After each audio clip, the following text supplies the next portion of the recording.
Kde to šialenstvo sa naberie v hlave? Ako ty to vysvetlíš lajkovi, že teda maratón je strašná vec, ale 6 po sebe je úplne zvládnutelné? Vždy si poviem, že nakoniec to bolo aj také super. A potom, keď s tými ľuďmi komunikuješ a doteraz aj ty si v tých skupinách na WhatsApp si píšeme, sme v kontakte, ostali sme kamarátmi. Fakt do tých žien v tej vytrvalosti a hlavne v tej ultravytrvalosti vidieť, že ten rozdiel dokážu zmazať a dokonca asi vedia byť v podstate aj pred mužmi. Toto nie je futbalové derby, hej? To podľa mňa v tom je ten bežecký svet iný, priateľský, tolerantný a sa ma mnohí pýtajú, že teda ako to ja vnímam a hovorím, toľko priateľstva a spolupatričnosti ako v bežeckom pelotóne nevidno. To ultra je vždy o tom, že ty si musíš vyhodnotiť, čo sa bude diať. Ako ja si často predstavujem tú trať, keď sa bude diať toto, čo urobím. Nejakým spôsobom si to vizualizujem v tom, že už keď tá situácia príde, som na ňu pripravená mentálne.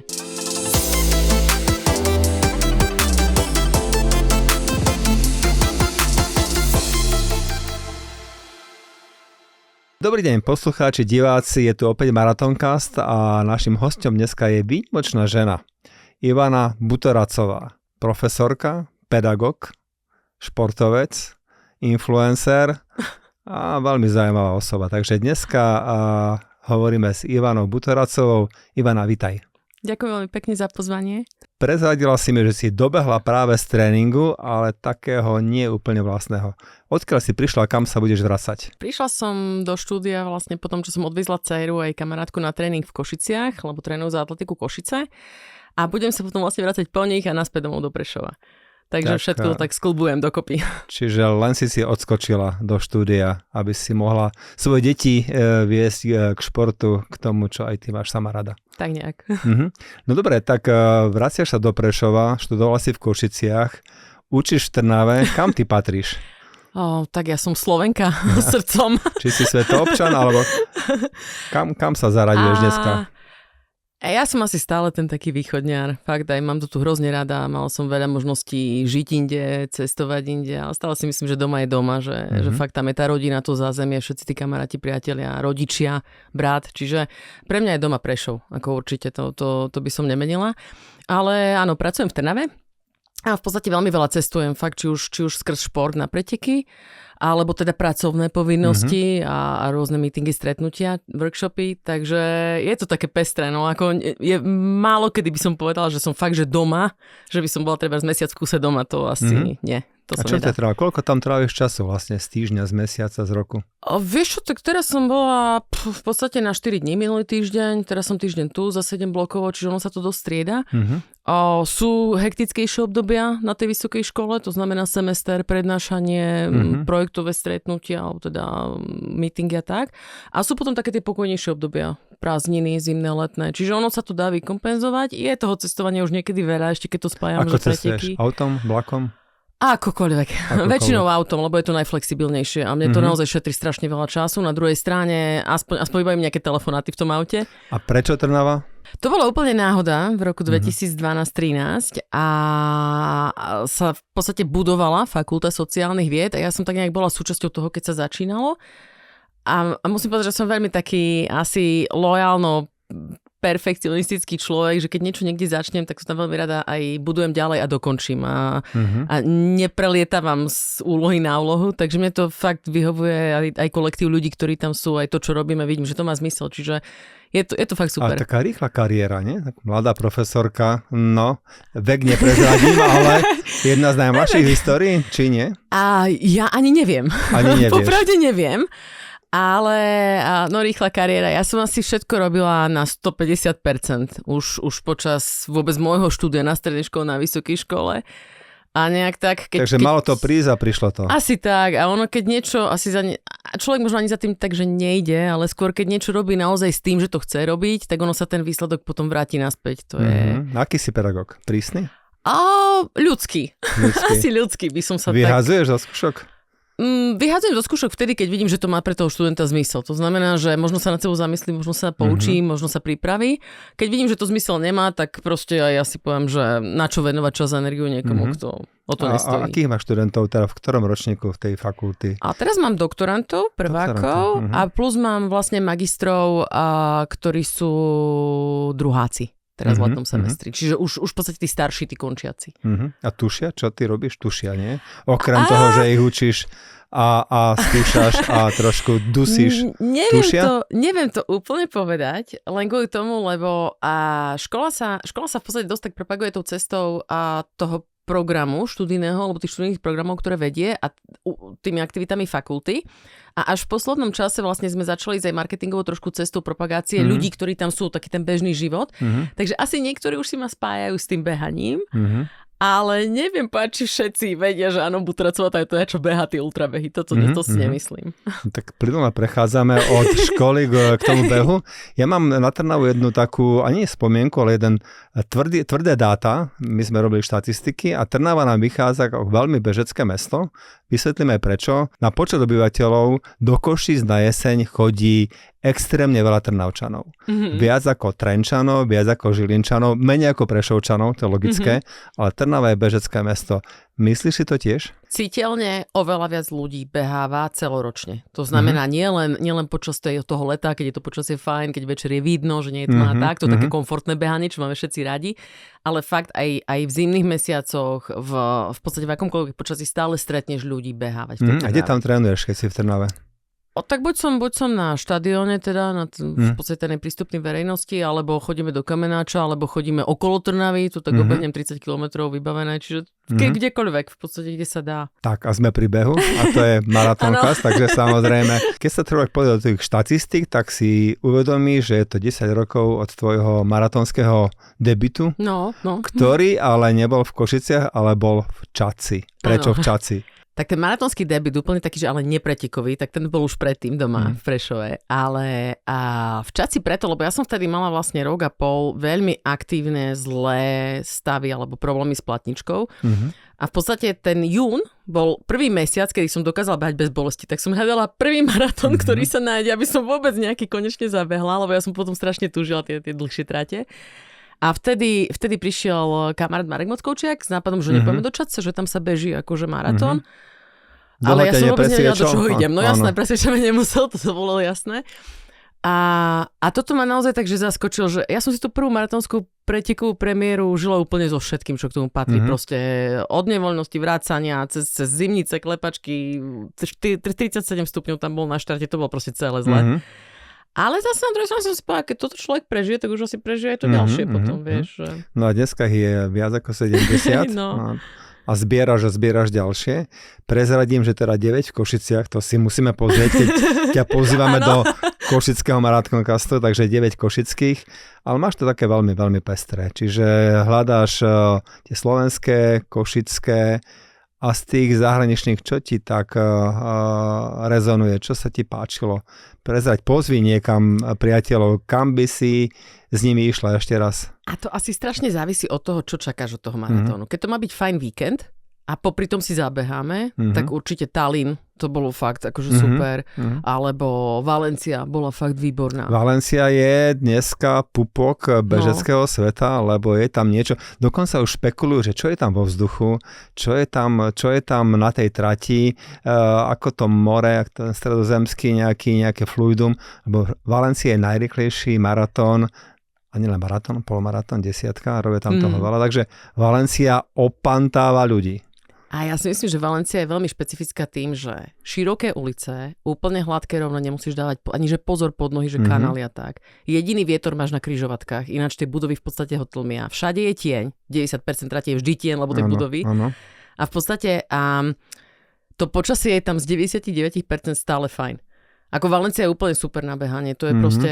Tam a ten park, tam si to pozrela, tak ten park závidíme všetci Valencia, lebo je to raj na zemi pre bežcov. To je fakt, to je v tom korite rieky, ktorú odklonili, takže Valencia, áno, Tallinn, Valencia. A určite by som sa chcela vrátiť do Sevilly, lebo Sevilla bola vyslovene, nie je to síce prímorské mesto, ale má to svoju tradíciu, kultúru, históriu a je to veľmi špecifické mesto na takú tú atmosféru španielsku, také klasické Španielsko, takže toto bol tiež super. A z takých tých, ktoré sú bližšie, alebo teda dostupnejšie, že treba aj autom, určite Cluj-Napoca v Rumunsku. Je to vyslovene taký komunitný maratón, ale vysokoškolské mesto, čiže tam to hýri mladými, to je proste vidieť, že to mesto žije. A Budapešť mám celkom rada, tam je to tiež fajn. Otrokovice treba z Čechách. Napríklad. To sú úplne také tie komunitné maratóny, že sa tam človek stretne s tými istými ľuďmi a je to fakt super. Dobre, a vieme, že aj tvoj manžel, Dušan, dobre hovorím, je bežec, takže kto koho dobehol? A ja som ho dobehla a on zase sa skôr venuje dlhým triatlónom Ironmanom a je výborný cyklista, naučil sa výborne plávať a to behanie má v podstate ako síce najobľúbenejšiu, ale asi z tých troch tú alebo tú slabšiu, nie že slabšiu disciplínu. Ale on je fakt vyslovene asi tie triatlóny, to je také jeho. No. A ty a triatlon, to už keď sme pri tom? Ako bola som na polovičnom Ironmanovi, ale vieš, ja to preplávam, prebicyklujem a čakám, kedy konečne pôjdem behať. Čiže ten beh je asi pre mňa viac. No, no dobre, takže dneska už by ťa neporazil. A v behu nie asi. No, teda. Uplával by ťa. Uplával by ma určite, ubicykloval. Dobre, tak ty si známa samozrejme mnohými vecami, už sme k ním prešli. Samozrejme, tie behy, maratón je pre teba už zdá sa krátky, takže ultra, už pridávaš. Ja sa vrátim dozadu a poslucháčom možno povieme, že ten fenomén ženského maratónu je pomerne mladý.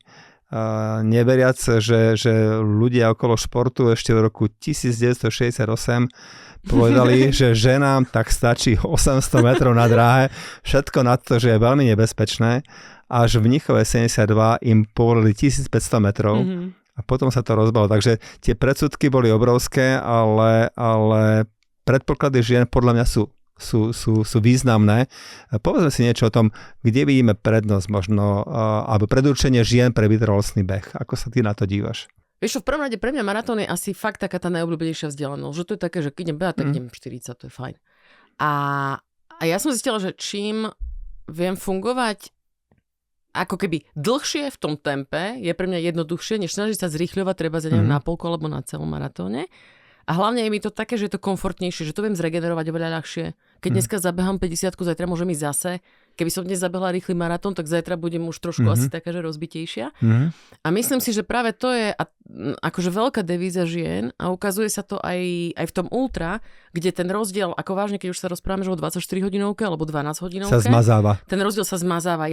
Ja v podstate nechcem to teraz tak povedať, že sa nechválim, to nie, ale ja napríklad idem iba odbehať si ten objem, aby som to nemusela behať sama doma, že sa ani nesnažím a v podstate som prvá. Ale ono je to o tom, že, a to fakt to nie je o tom, že teraz sa nejak chcem niekoho dávať dole, alebo sa vychváľovať, alebo čo, ale fakt do tých žien v tej vytrvalosti a hlavne v tej ultravytrvalosti vidieť, že ten rozdiel dokážu zmazať a dokonca asi vedia byť v podstate aj pred mužmi. Respektíve určite zárovno. Možno sa spýtať biológa, možno niekoho iného, čím to bude, ale podľa mňa tá predurčenosť tu je úplne zjavná. Ja vždy rád hovorím, že keď stojím v cieli maratónu kdekoľvek na svete, dívam sa, ako prúdia ľudia a v akej skvelej kondícii alebo rozpoložení dobiehajú ženy, akí zmordovaní dobiehajú muži, že je to jasne dané, že teda tie ženy na to majú obrovské predpoklady. A možno sa tým niekto bude zaujímať detailnejšie, vedeckejšie, nejaký profesor na univerzite povie nám, že prečo to tak je, ale ja si myslím, že to je tak, že ten omyl, ktorý mali ľudia pred 50 rokmi, že ženy 800 metrov stop, takže sa potvrdilo, že to je úplná hlúposť a že toto vám ohromne svedčí a preto si myslím, že to musíte robiť. Ako určite na tom ultra vidieť zmazaný rozdiel toho pohlavia žena muž, lebo fakt, keď si pozrieme výsledky svet alebo Európa, na 24-hodinových podujatiach bežne prvá desiatka sú aj ženy. Čiže ono to je naozaj o tom, nie je to o tom, že by ten človek alebo ten muž bol slabší, ale skôr tá žena naozaj v tej vytrvalosti asi má perspektívnejšie, väčší predpoklad vydržať dlhšie. Nechoďme ďaleko, povedzme rovno o tebe, o našom obľúbenom ultramaratóne z Košic do Miškolca, kde ty už začínaš siahať na absolútne prvenstvo, lebo v Lani si bola absolútne druhá, nechala si za sebou ako skutočne veľa. Takže tam sa to potvrdzuje, že ak si dobre pripravená, tak tí muži nestíhajú. Hlavne si myslím, že to ultra je také, že akože na tú stovku sa ešte pripraviť určite vieš, cieľene pripraviť. Aj na tú 12 hodinovku, dajme tomu, aj keď tam už by som polemizovala. Ale v podstate to ultra je vždy o tom, že ty si musíš vyhodnotiť, čo sa bude diať. Ako ja si často predstavujem tú trať, keď sa bude diať toto, čo urobím. nejakým spôsobom si to vizualizujem v tom, že už keď tá situácia príde, som na ňu pripravená mentálne. Strašne veľa ľudí to položí mentálne. Proste zabalím to, už ma to nebaví, nechce sa mi, je to nekomfort, aj fúka, to je hrozné, zmokol som a ja to kašlem. Ja sa na to skôr pozerám, že OK, veď zmokla som už 100-krát, veď fúkalo už 100-krát, no tak proste to doklepem nejak do konca, ale keď viem, že má, ako teraz, posledný ročník Míškolc, keď viem, že do obedu malo byť fajn počasie, celkom príjemné a potom ma začať fučať proti vietor, že to bola 40-50 v nárazoch a viem, že sú tam tie priestory otvorené, no tak nerozbehnem ten úvod s tým, že potom tam zomriem, ale tak rozbehnem ten úvod veľmi opatrne a na 70-80 km som predbiehala ostatných, lebo tej sily tam boli. Čiže ono to je fakt, asi o tom si vyhodnotí tú trať. Veľké plusy, keď človek tú trať pozná, že už tam bol. Jasné. To je, ale to je na všetkom aj na maratóne. A ešte jeden moment, ktorý podľa mňa tam zohráva, čo ja vnímam, je ženy, beh, materstvo. Potvrdzuje sa mne, možno je to môj názor, že to materstvo opäť, alebo teda tá matka častokrát aj v tom vrcholovom športe, alebo v tomto našom, dajme tomu výkonnostnom alebo hobby, že to materstvo ako keby dodáva tým ženám ďalšiu nejakú sprúhu energiu. Ako to ty vnímaš? Tiež si mama detí a tiež sa hýbeš neúrekom. Je tam niečo podľa teba, čo tým ženám pomáha? Mňa to veľmi zaujímalo už skôr, lebo viem, ešte keď som trénovala v Košiciach, tak boli také rozhovory o tom, že vlastne žena prejde nejakým hormonálnym cyklom po pôrodoch a tým pádom to telo viac pripravené na tú vytrvalosť. A čítala som si fakt o tom strašne veľa štúdia ResearchGate Scopuse na Web of Science a ono sa naozaj javí, že vlastne to tehotenstvo, alebo vôbec ten priebeh toho tehotenstva a následne materstva, akože tú ženu kvázi trošku viac predurčuje k tomu, že dokáže aj vplyvom hormonálneho alebo toho biologického fungovania tela vytrvať v tom, čo robí. Hej? Že je to taký aj neurologický impuls pre tú hlavu, celkovo pre to telo. Nie som fyziológ, ani proste sa tomu nevenujem nejak podrobne, ale v podstate viem, že vo všetkých tých štúdiách tá odpoveď bola, že áno, že to tehotenstvo prvé, druhé, tretie, to jedno, je takým impulzom preto, že tam nastáva tá vynikajúca maratónska výkonnosť. Že to je ten predpoklad, že teraz už fakt bude bežať ten svoj top. Osobne si myslím, čo mne napríklad materstvo alebo teda rodičovstvo a vôbec fungovanie ako ten človek, ktorý drží tú rodinu pokope, či už doma, alebo teda tou láskou, tými vzťahmi a tak. A čo mne to dalo je, že prestaneš riešiť také tie hlúposti, také tie úplne banality. A to je presne to, prší, no tak si dám vetrovku, v ktorej nezmoknem a idem behať. No, tak ako deti sú chore, no tak budem musieť ostať doma, nejdem do roboty, budem to musieť riešiť. Vieš, že sa naučíš takéto veci úplne púšťať preč od seba, že ťa to neznervózni, nezostresuješ sa. A tým pádom si tak úplne ináč aj mentálne nastavený. Že máš aj nejakú protiváhu tým svojim ambíciám a že povieš, ak sú deti choré, tak presne dneska majú prednosť oni a nič mi neutečie. A zrazu máš tú prioritu nastavenú v tom, že ono na tom vážne ani nezáleží. Veď komu proste, čo ideš dokazovať, alebo kto je na teba zvedavý v konečnom dôsledku. A toto si myslím, že je trošku u mužov iné, lebo u muža stále funguje taká tá ambícia, hej, takéto, nechcem povedať, že ego, lebo to je skôr taký nezdravý pojem, ale vieš, takéto, že chcem dokázať, hej, ja, chlap, veď tak to bolo od nepamäti. Tá žena je predsa asi skôr taká citovejšia v tom, že no, tak ako nepoviem dneska behať, lebo deti sú doma, bolo treba s nimi ostať doma, babka nemohla, no tak nebehať. Toto triafáš veľmi dobre. Sedíme v košickom štúdiu.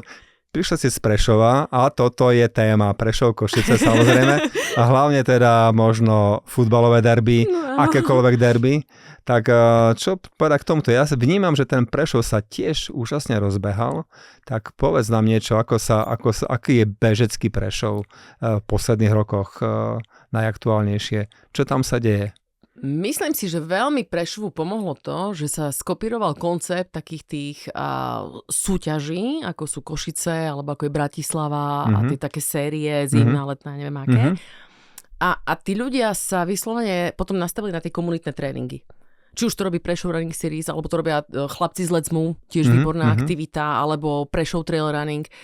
A jednoducho, nechce sa ti samému, ale ten útorok pôjdeš, lebo 5:30 sa tam všetci stretneme, je to aj takéto out, sranda. Áno. A ideme behať a tým pádom už si vlastne dávaš aj trošku také tie spoločné nejaké ciele, plány, že skúsme na jeseň polmaratón a tak. A toto strašne pomohlo Prešovu. Čo sa ja to vnímam veľmi a fandím vám, lebo je to rozbehané Slovensko. Rozhodne áno, ako ďalšie dáta, ktoré my študujeme a sledujeme, dívame sa na tú Ameriku, možno na Britániu, aké je tam obrovská bežecká komunita, ale v pomere k počtu obyvateľov Slovensko vychádza veľmi, veľmi dobre. Veľmi dobre. Veľa ľudí začalo športovať. A to je úplne super. Za mňa je už trošku potom tá hrana, keď už to hraničí s tým, že v tom športe si idem dokazovať, hoci by som asi mal fungovať v tej robote, v tej profesii a doma. A ten šport by mal byť to kompenzačné, hej, to hobby. A často sa potom z toho stane, vieš, to, že chcem uspieť, lebo idem si teraz dokázať na tom Garmine, že budem mať taký a taký čas. Ale každopádne akákoľvek pohybová aktivita je proste brutálne skvelá vec pre odreagovanie a pre to mentálne uvoľnenie, že človek pustí ten stres preč, prejsť sa, ísť na turistiku, zabehať si. Veď to nie je o tom, že musím teraz ísť 5 a dať to 25 minút. Veď choď, zabehaj 500 metrov, 500 sa prejdi, 500 zabehaj a o 3 mesiace to už budeš vedieť odbehnúť celé, len tá postupnosť nejaká v tom.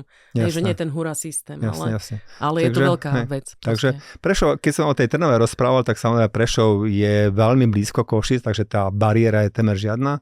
A nám vyšlo, že ten prešovský potenciál skoro celý na jeseň beží v Košiciach, takže chceme poďakovať Prešovčanom, že sem mieria. Verím, že nejakí Košičania mieria do Prešova na tie behy, ktoré tam teraz spomíname. A tak by to malo byť, ako taká vzájomná podpora a vedieť o sebe. Toto nie je futbalové derby. Hej? To podľa mňa v tom je ten bežecký svet iný, priateľsky tolerantný a sa ma mnohí pýtajú, že teda ako to ja vnímam a hovorím, toľko priateľstva a spolupatričnosti ako v bežeckom pelotóne nevidno. Hej, to je niečo, z čoho si môže brať ľudstvo asi nejaký vzor. Určite. Hej. Ako vzťahovo určite, lebo to sú proste situácie, ktoré ti ostanú celý život zarezonované v hlave, kde si s kým bežal, komu pomohol, kto tebe pomohol a tak. A ja musím povedať, že ja mám strašne rada práve také menšie maratóny. Mám rada veľmi Košice, ale malé typu Furča Extrema, kde fakt prídu tí starí páni maratónci, oni to tam budú behať každý rok. Tie mám úplne najradšie, lebo to je také siahnutie si do seba. Fakt. Akože, hej, že to nie je ľahké, nie je to komfortné. Ale na druhej strane, a keď sa ma niekto opýta, že čo je moja srdcovka na Slovensku, určite Podvihorlacký maratón. To je, ten mám najviac asi v obľúbe. Ale keď sa ma niekto spýta, ktorý maratón je na Slovensku najkrajší, v tom zmysle, že kam by si mi odporúčala ísť, tak určite poviem Košice. Lebo tie Košice sú, akože robíte to skvelé a ja som nejakým spôsobom trošku súčasťou aj skrz tých pacerov. A ono to naozaj akože taký maratón s takými ľuďmi pri trati a s tou atmosférou, ktorá je, tak taký na Slovensku nie je. To akože bez debaty a môže sa niekto pohnevať alebo si povedať. Ale je to taká objektívna vec, ktorú ja sa k tomu ultra ešte vrátim, lebo rozprávam s ľuďmi na ulici kdekoľvek, tak maratón, taký rešpekt maratón. A teraz si predstavte, posluchači, diváci, že Ivana povie, že 6 krát, na 24 hodinka znamená, že zabehne 6 maratónov za 24 hodín. Kde to šialenstvo sa naberie v hlave? Ako ty to vysvetlíš lajkovi, že teda maratón je strašná vec, ale 6 po sebe je úplne zvládnutelné? Ja som nejak asi od začiatku fakt inklinovala k tým dlhším trátiam. Mňa proste tie desiatky, tie päťky, tie polmaratóny, mňa to nebavilo. Ako krátke, rozbitá, nerozbehaná. Ja fakt po tých 2 hodinách sa cítim tak, že som prídeš že je mi dobre a už môžem bežať. A vyslovene, a u mňa celý ten spúšťač toho ultra, ani nebolo, že teraz chcem ísť skúsiť 50-ku, chcem ísť skúsiť 6 hodinov. U mňa to bolo, že Spartatlon. Proste to pre mňa bolo takýto impuls hora. A toto by som chcela. No len akože keď chceš zabehnúť 250 km v Horúčave v Grécku s takým prevýšením, no tak asi potrebuješ trošku predtým natrénovať a nabehať, aby to telo to zvládlo, lebo jedna vec je chcieť a druhá vec je reálne to dokázať. Alebo teda, aby sa to podarilo. A tam vzniklo to, že som si povedala, OK, čiže keď chcem toto, tak musím si ustabilizovať 100 km trate, musím si naučiť to telo trošku výkonu. Niekto nám mi povie, že som nenormálna, lebo idem, ja neviem, v sobotu 100 km preteky a v pondelok maratón. Ale ako ináč to telo mám nastaviť na to, že bude 2 dní v kuse proste v záťaži. Takže ja som si povedala, že to budem robiť takto. No a začala som hľadať preteky po okolí v tom roku 2020, aby som sa nemusela viazať skrz COVID na letenky a vieš, prepadnutí peniaze a neviem čo.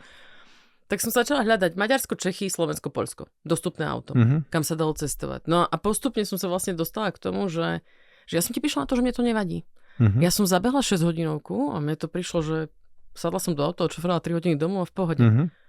Potom som zabehla, neviem, 12 hodinovku a si vravím, aha, že to nie je taký rozdiel proti tej stovke. To je fakt, že len trošku dlhšie ďalej.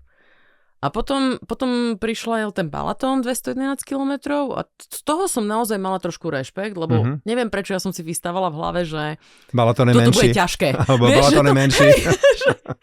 že toto nebude také normálne plane. Tak si hovorím, že Iva, bože, tak keď si zabehla 117 Myškovc a zabehla si v pohode 12 hodín, a tak zabehneš aj 20 hodín, veď to je len proste prispôsobiť to tempo a všetko. Ale musím priznať, že som bola taká taká ako zvyčajne nebývam pred štartom, taká trošku rozhádzanejšia, že nie je úplne pokojná. Potom, po dobehu, keď som sa spamätal, lebo tam proste tiež som nebol to úplne pohodlný beh, a tak si hovorím, že to fakt, to boli len plus 2-krát maratón. Nebolo nič iné. A potom sa zrazu v tej hlave nastaví, že tebe tá vzdialenosť už príde, že to je normálne.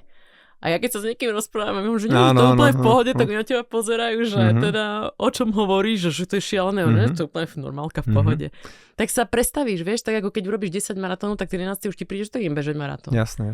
Takže ono to je fakt asi o hlave, veľa vecí. Áno, všetci vravia, hlava rozhoduje. A vieš ty, že ty teraz sa nachádzaš, alebo kráčaš v šlapajách predchodcov. Košice boli takou baštou, Východ bol takou baštou ultra, Milan Furín, áno, Peter Polák, Slavo Lindvaj, tak Milan tu už nie je, bohužiaľ, ale to boli ľudia, alebo sú, ktorí mali veľkú stopu v tom svetovom ultramaratóne, takže teraz si tu ty, aby si prezala štafetu, takže ako sa dívaš na tých predchodcov, čo o nich vieš, s kým z nich si v kontakte? V kontakte som v podstate so všetkými, teda okrem Milana, ktorých si spomenul.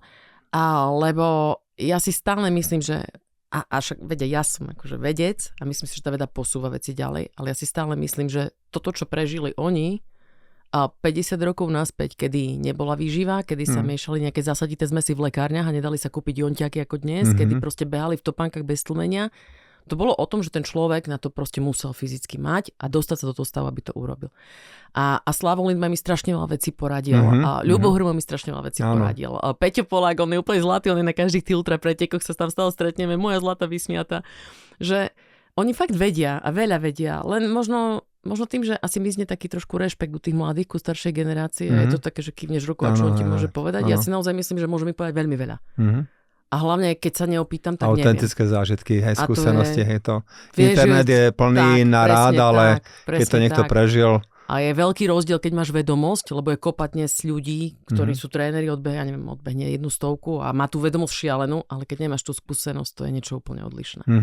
Ako to musí byť vyvážené. Prosto, keď zabehneš 2 maratóny, si maratónec, ale nie si skúsený maratónec. Nemôžeš hovoriť o tom, že máš skúsenosť, aj nemáš. Musíš ich zabehnúť veľa, užiť si tam všetko, čo sa dá na tej trati a potom môžeš povedať, že áno, som skúsený maratónec a viem poradiť.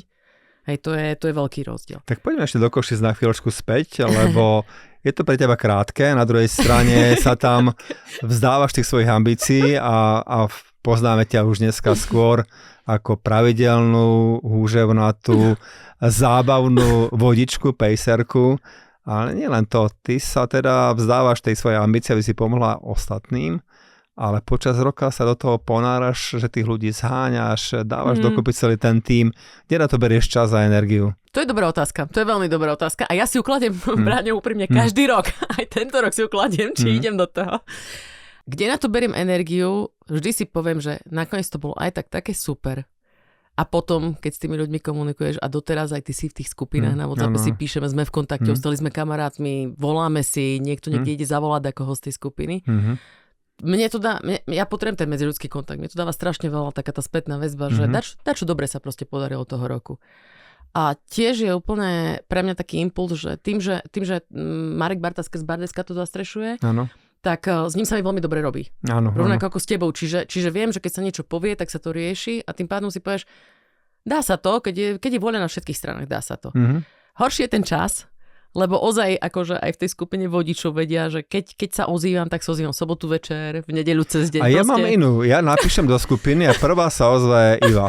Ty ako sa reaguješ, ako si stále online, áno a to. A Marek zase, tá Iva mi berie tu ako keby prácu z rúk, ako všetko vyrieši, dopredná, agilná, tak. Ja som veľmi veľa online, lebo potrebujem byť online aj kvôli práci. A väčšinou fungujeme v skupinách, či už na Messenger alebo na WhatsAppe, na tie takú aktívnu komunikáciu. Keď sa nechceš navzájom rušiť, tak si pošleme správu. Áno. A tým pádom ja to v podstate, na telefóne mám všetko vypnuté, ale keď som pri počítači, pri laptope, že teda robím, tak to mám všetko zapnuté. A tým pádom to je taká vizitka toho, že vtedy, keď sa ozvem hneď, tak sedím a robím. Čiže automaticky zareagujem.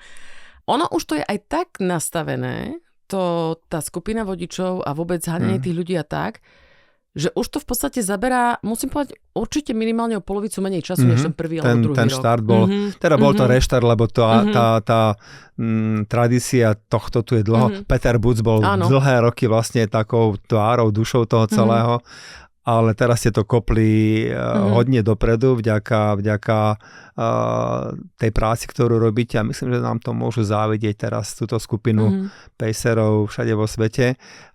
Technicky je to dané, ale tou dušou a tou empatiou a tým, ako sa stmelíte, je to úžasné. Takže čo tento rok? Teda ostávaš s nami, alebo nás opúšťaš? Idem verejne, hej? Ideš, no tak ako... Tento rok som sa dnes registrovala na Spartatlon. A ten je týždeň pred Košicami. A je ako... Pacerov organizovať určite pomáhať budem. To si môžeme povedať. Od stola to zvládneš? Určite od stola áno. Možno ten posledný týždeň bude taký kritickejší, ale to sa potom dohodneme, ako by sme to vyriešili, keď ja budem v tom Grécku, čo dúfam budem. A pejsovať a pohrávam sa s myšlienkou vyskúšať si objemovú jar, že by som teda týždeň po týždni išla ultra a ak to pôjde, tak ja si myslím, že budem vedieť aj týždeň po Spartatlone odpejsovať. Dáme ti takú divokú kartu, vieš, ako a proste až povieš, že áno, tak vlajka na chrbát a ideme, až povieš, že nie, tak hej. Ale myslím si, že by to, ako keď to telo človek pripraví, tak to telo je proste bunka, veď ono si zvykne, naučí sa, má to nejakú pamäť svalovú aj všetko, len to neprepísknuť proste opatrne. Čiže tak som si povedal, že akože skupinu zastreším, na maratón sa prihlásim a stále sa dá povedať, že pôjde niekto. Áno, však je to veľmi živé, je to autentické, čiže... Ale ja tam strašne chcem byť. Áno, sú tu mnohé prekážky, ktoré sem tam vyradia bežcov, ale tak. Ktoré otázky nedostávaš rada? Otázky? No tak určite otázku, že ako to pôjdeš pred pretekmi. To je taká, všetci sa stretnú tam. To je taká úplne super otázka, že ja neviem, uvidím. A tiež nemám rada, keď sa ma pýtajú, že a bola si prvá, druhá, či pána zase si vyhrala, také tie veci. To je jedno. Ne? Neriešiš to. Ako budúci rok bude nová výsledková tabuľka, bude tam niekto iný. Tak ako čo. A asi nemám rada také tie otázky, že sú veľmi dobre myslené. Aj ja rozumiem, prečo sa to človek pýta, ale povedz mi, aké topánky si mám kúpiť. To je, ja neviem. Neviem, čo chceš behať, neviem, čo od týchto pánov chceš, neviem, ako behávaš, neviem proste na akom teréne si, neviem, akú máš váhu. A chceš preberať zodpovednosť za iných, či ani nemáš na to už kapacitu, aby si sa teraz nejakým spôsobom tváril ako mentor a veľmi sa tam ešte rozdával aj v tejto... Nemám veľmi na to kapacitu, viem poradiť ľuďom, ktorých poznám, že spolu chodím behať a tak, vieš čo, ja by som asi vyskúšala to a to, alebo keď stráva, alebo niečo. Ale takže úplne, že ľudia, ktorých nepoznám, ako ja by som si to ani nedovolila. Proste, veď to môže byť taký skok vedľa a ublížiš tomu človeku, vieš, že čo mám natrénovať na to a na to. Ja väčšinou poviem, akože čo od toho preteku chceš a ak som tam bola, viem ti povedať, čo čakajú od tej trate, aké to tam je, ale ty musíš vedieť, čo dokážeš zvládnuť. Ja nie som tréner, ani sa do tej role nestaviam. Že fakt je to... Ja sa stále poviem, že človeku skôr ublížiš, možno aj tou dobre myslenou radou, než by si mu pomohol v konečnom dôsledku. Ešte nám prezrať.